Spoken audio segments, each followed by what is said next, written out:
Chapter 5 Handling Pressure. Get tough. Don't work under pressure. Work over pressure. Brian Celio. Till Devang was in school, he's now 22, Nandini and I looked forward to attending the annual day celebrations at his school. Watching the choir performances, plays and dances were always great fun. The evening would also provide us an opportunity to interact with other parents. Of course, there was also a prize distribution ceremony. Virtually every annual day, the topic of performance would come up. Parents of the prize winners would be interested not just in how many prizes their children had won, but also whether they had won the maximum number of prizes. Winning 2 prizes if someone else had won 3 was not good enough. Parents of children who had not won any would be visibly disappointed. I could visualize many children being told to work harder when they got home that night. The children who had not won the maximum number of prizes would be reminded that they could have done better. The child who had won the most prizes would be told to maintain this performance. Whether they acknowledged it or not, it was clear that parents were putting their children under tremendous pressure to perform. I see children as young as 5 years old in my clinic who complain of pressure. Sometimes it's the pressure to behave as a good girl or boy at all times, or the pressure to excel in academics, and sometimes the pressure to attend music and dance classes. Then there's also the pressure to not just participate but also win.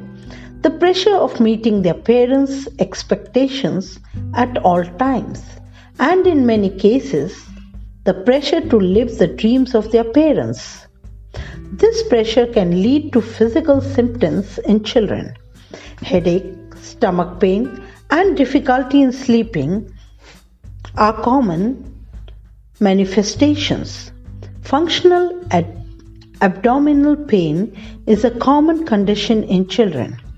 In a study conducted by the Apollo Hospitals group in 2 schools in South Delhi, it was found that 14% of the 1,000 children interviewed had functional abdominal pain.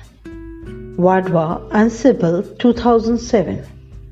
In this disorder, children complain of vague abdominal pain that arises because of dysregulation between the central and the enteric intestinal nervous system. Stressors can trigger the onset of this condition in many children. Arguments between parents, a serious illness or death within the family, and change of school or residence are well-known stressors. Of late, I found the pressure to perform a common trigger. Once you get to know children well, they freely talk about this pressure. It is sometimes overt and sometimes subtle. But there is a pressure nonetheless. It is not just parents, but also grandparents and the school who add to the pressure. If a child wins an inter-school competition once, he or she is expected to win every time. There is also considerable peer pressure that children face these days. I recently saw a 14-year-old boy who lost 10 kg over 4 months. Other than that, he had no symptoms and signs of any problem. Weight loss of this degree can be a marker of a serious disease. And understandably, the boy had seen several doctors and a battery of tests had been performed. He had not been vomiting and or throwing away food. Repeated questioning on why he was eating less and had met with no clear response other than, "I just don't feel like eating more." It was only during my second consultation that the father mentioned that the boy had been teased for being overweight by his classmates in the previous term. They used to call him Golu or round. It was not that the boy was obese, just a tad bit on the heavier side. So the parents believed that he was not going to be affected by the teasing. However, the boy had taken the comments to heart. Not only did he eat less than before at home, he had virtually stopped eating during school hours. Snacks and lunch at school were given a miss. He gave them to his friends. He set himself the target of becoming thin. After a few sessions of counseling, he started eating better. If we were to grade pressure, many of us would agree that as a doctor, the pressure of saving lives would be rated as high pressure. Among medical professionals, there would be agreement that the pressure neurosurgeons face each time they operate is of the highest degree. A centimeter here instead of there can leave the patient paralyzed. I once had the opportunity of meeting a neurosurgeon, Dr. Ben Carson, who handles pressure extremely well. A top pediatric neurosurgeon, he was once asked how he handled pressure, to which he replied, "No matter how good you are at planning, the pressure never goes away. So I don't fight it, I feed off it. I turn pressure into motivation to do my best." As parents, it is our responsibility to not only add to the pressure but also talk to our children about handling pressure, as some amount of it is inevitable in day-to-day life. I met Ben when he was invited to Apollo Hospital in Delhi, as we were planning a complex surgery to separate conjoined twins. Those conjoined twins were fused at the head and shared complex anatomy. Our team felt that we should seek an expert opinion from Ben, who is perhaps the world's most famous pediatric neurosurgeon with an impressive track record of separating conjoined twins. After I wrote to Ben and we spoke a couple of times, he very graciously agreed to fly down to Delhi and brought along his charming wife, Lasina Rustin. He spent a couple of days with us assessing the twins and felt that separating them was possible. While the operation did not take place as the family decided against the surgery, this consultation gave many of us an opportunity to learn about Ben's life. Ben's mother, Sonia, had to juggle 2 to 3 jobs to make ends meet, as she had to provide for Ben and his brother by herself. He told us about how he wasn't a very good student at school initially and how his mother, Sonia, had to force him to read. While reading had a profound effect on Ben and improved his grades, he continued to have a problem with his uncontrollable temper. The problem had begun when he was a weak student and his classmates would make fun of him for his own performance. Even after his academic performance improved, he was often quick to flare up. He once disagreed with his mother over the choice of clothes and hit her with a hammer. Once he argued with a friend over a choice of radio stations and in a rage stabbed him. Luckily, the pen knife snapped on the large belt buckle and prevented what could have been a fatal injury. Ben recounted this incident in an interview with Gerard Stackelroth, 2008. Ben realized after the knife incident that he had a pathological temper. He locked himself in the bathroom for 3 hours while reading the book of Proverbs in the Bible and cried out to God to change this attitude. He found salvation in a passage that went, "Better a patient man than a warrior, a man who controls his temper than one who takes a city." Ben also recounted how he had got a job and scholarship to get through college and become a neurosurgeon.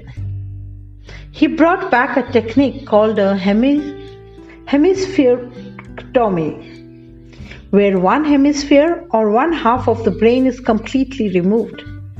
It would be hard to find a task that would come close to the pressure such as operation would place on a surgeon. The technique helped many children who suffered from severe and frequent seizures. Over the years, Ben has made the operation much safer through major surgical innovations. In 1987, Ben created medical history by separating the Binder twins, who were joined at the back of the head. Separation of such twins is always fraught with danger, and one twin, if not both, can die. The operation, which lasted 24 hours, was successful. In 1997, he decided to take on the separation of the Banda boys in South Africa, as the twins shared major blood vessels in the back of their heads. This operation was particularly risky. The operation required extensive planning. To plan precisely for the operation, a 3D virtual computerized model was created and Ben practiced the steps of the surgery many times. Planning, teamwork, and managing pressure worked well, and the team of 50 successfully managed the separation over 28 hours. But operations are not always successful. The Iranian conjoined twins, Ladin and Lay Bichani, died.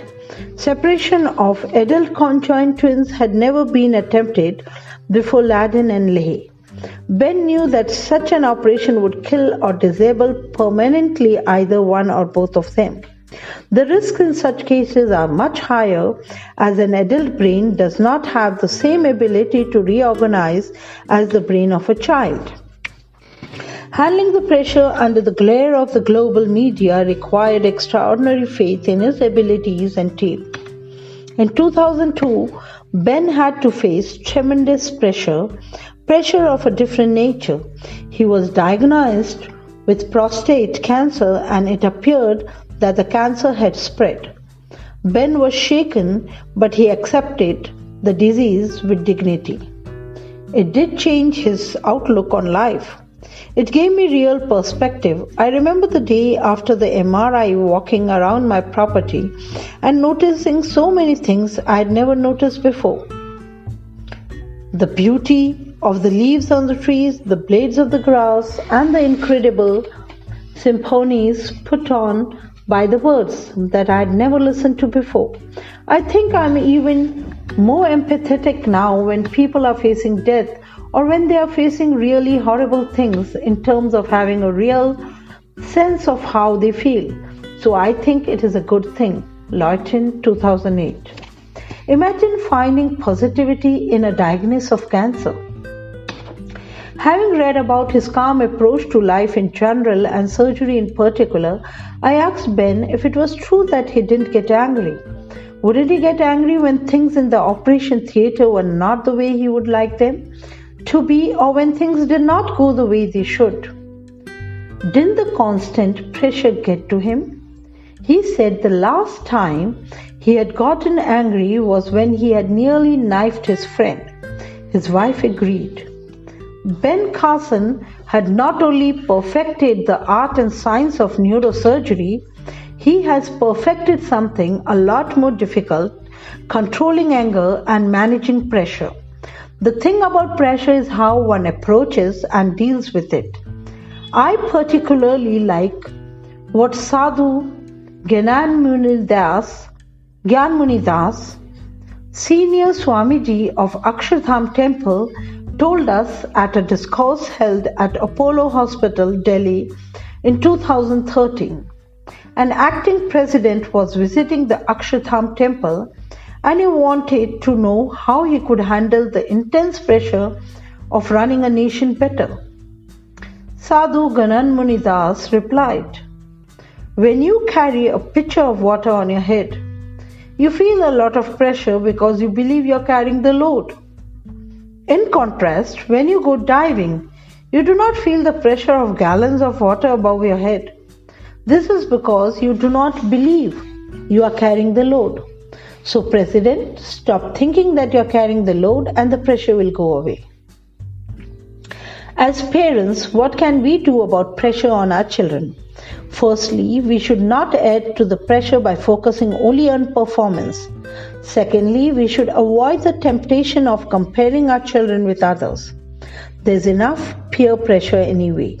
Thirdly, we should ask our children about whether they feel they are under undue pressure or not. If they say that they are, we should then ask them about what we can do to reduce the pressure they face and help them deal with it. How we cope with pressure will have considerable bearing on how they cope with pressure that they will invariably have to face. If we were to constantly remember Sadhu Gyan Muni Das' word and learn to feed off pressure like Dr. Carson, we could handle pressure better ourselves and also